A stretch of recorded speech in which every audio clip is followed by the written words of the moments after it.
Hello students, last lecture में हमने potential energy के बारे में स्टडी किया था। Potential energy is nothing but a work done. Potential energy is nothing but a work done. जितनी वर्क डन हम करते हैं that is store in the form of potential energy. अगर चार्ज किसी अनदर चार्ज के electric field में है, अगर वो मूव करता है, टेस्ट चार्ज अगर मूव करता हो तो उसके ऊपर मूव करने के लिए जो वर्क डन हम अप्लाई करते हैं that is nothing but a potential energy. ये हमने लास्ट लेक्चर में स्टडी किया था। Now what is the formula for potential energy. अगर चार्ज इनफाइनाइट डिस्टेंस से हम लेके आ रहे हैं एक पर्टिकुलर डिस्टेंस r पे, तो u is equal to 1/4πε0 q1 q2 upon r। ये जनरल इक्वेशन हमने ऑलरेडी स्टडी किया है। अब इस टॉपिक में हम स्टडी करने वाले हैं units of potential energy. Potential energy के लिए कौन सा यूनिट यूज़ होता है। वैसे अपने 11th में स्टडी किया होगा एनर्जी का यूनिट क्या होता है, एनर्जी या वर्क डन का यूनिट। वही यूनिट हम यहाँ भी यूज़ करने वाले हैं। अभी यूनिट्स ऑफ पोटेंशियल एनर्जी, ये हम न्यू टॉपिक स्टार्ट करने वाले हैं। So units of potential energy. Units of potential energy, obviously energy का यूनिट क्या होता है, ऐसा unit joule. Now what is 1 joule. What is 1 joule. Joule का डेफिनेशन क्या होता है, याद है। 1 joule is the energy stored in moving a charge of 1 coulomb through a potential difference of 1 volt। क्या लिखा है, 1 joule is the energy stored in a moving charge of 1 coulomb through a potential difference of 1 volt। तो 1 coulomb charge के पास इतनी energy होनी चाहिए जिससे वो 1 वोल्ट का पोटेंशियल डिफरेंस पार कर सके। वो एनर्जी कितनी होती है, 1 जूल इतनी होती है। So 1 joule is the energy store in the moving a charge of 1 coulomb. एक चार्ज और 1 कूलम चार्ज को मूव करने के लिए कहाँ से कहाँ, 1 पोटेंशियल डिफरेंस इतना बैरियर मूव करने के लिए जितनी एनर्जी लगती है that energy is nothing but a 1 joule. तो ये टॉपिक समझ में आ गया।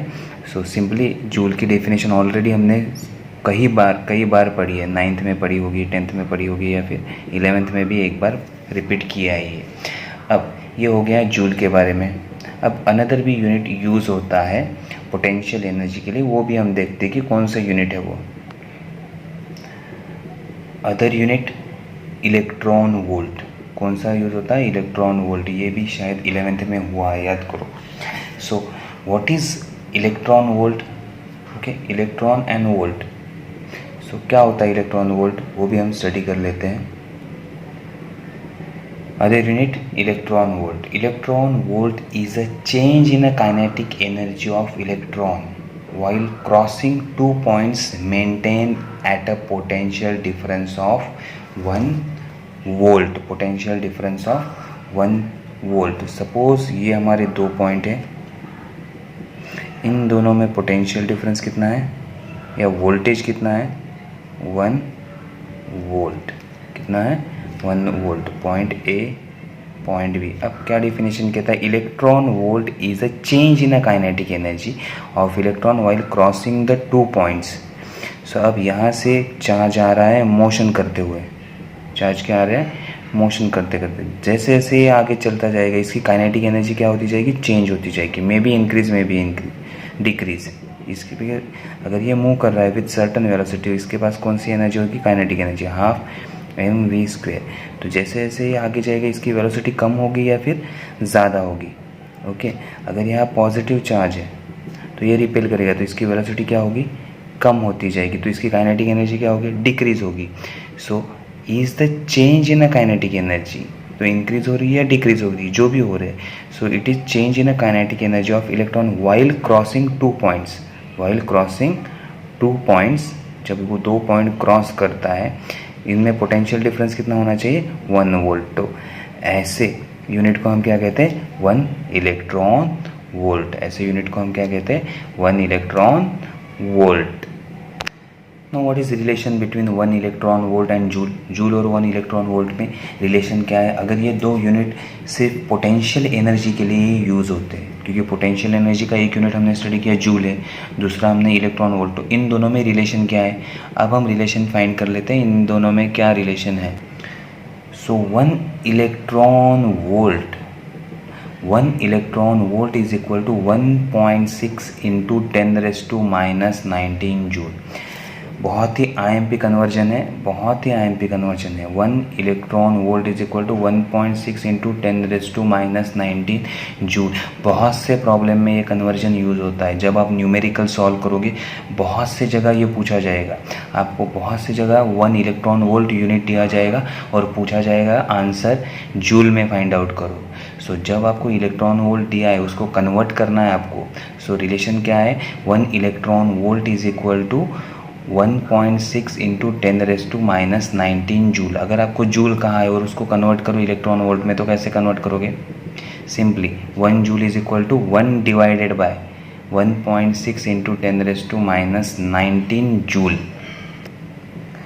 सो अगर आपको 1 इलेक्ट्रॉन वोल्ट को जूल में कन्वर्ट करने के लिए कहा तो ये इजी हो गया, लेकिन आपको व्हाट इज़ 1 जूल, अगर 1 जूल को हमें कन्वर्ट करना है इलेक्ट्रॉन वोल्ट में, तो 1 जूल क्या हो जाएगा? 1 divided by 1.6 into 10⁻⁻19 electron volt. तो याद रखो न्यूमेरिकल में ये हर बार पूछा जाता है कि अगर आंसर आपका इलेक्ट्रॉन वोल्ट में आया है तो उसको जूल में कन्वर्ट करो, अगर आंसर आपका जूल में आया है तो इलेक्ट्रॉन वोल्ट में कन्वर्ट करो। अगर आंसर इलेक्ट्रॉन वोल्ट में आया है तो जूल में कन्वर्ट करने के लिए इस फैक्टर से क्या करना होगा? मल्टीप्लिकेशन।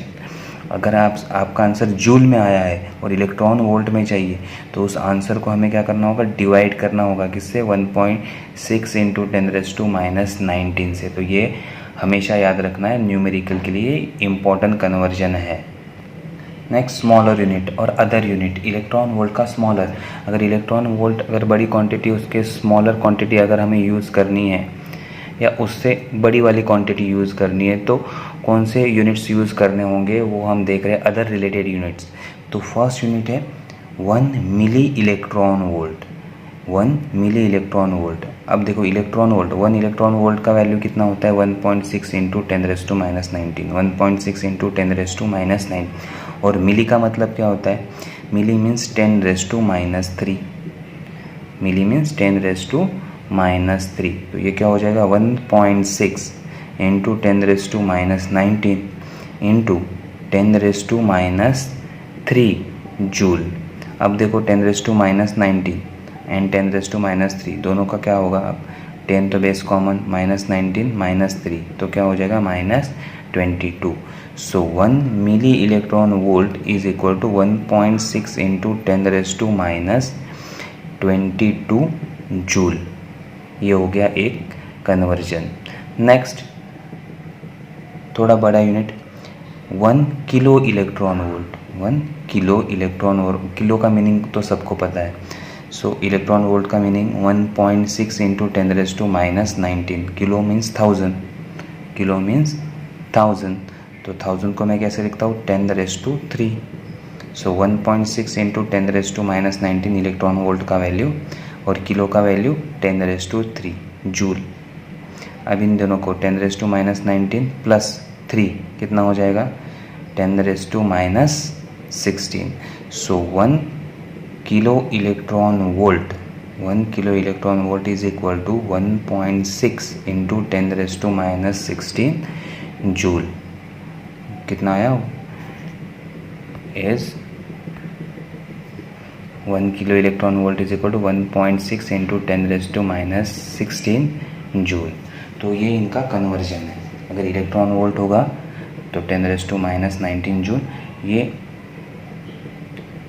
अगर मिली होगा तो 10⁻22 और किलो होगा तो 10⁻16 जूल। ये याद रखना है कन्वर्जन, और कन्वर्जन करने आना चाहिए। बहुत से सफिक्स हमें याद रखने होते हैं, like milli, deca, kilo, hecto, nano, pico, micro, ये सारे सफिक्स आप याद कर लो, इसका वैल्यू याद कर लो, तभी आपको ये कन्वर्जन आएगा। अगर ये नहीं आता तो न्यूमेरिकल में बहुत प्रॉब्लम आएगी। इसलिए ये कन्वर्जन कर लो।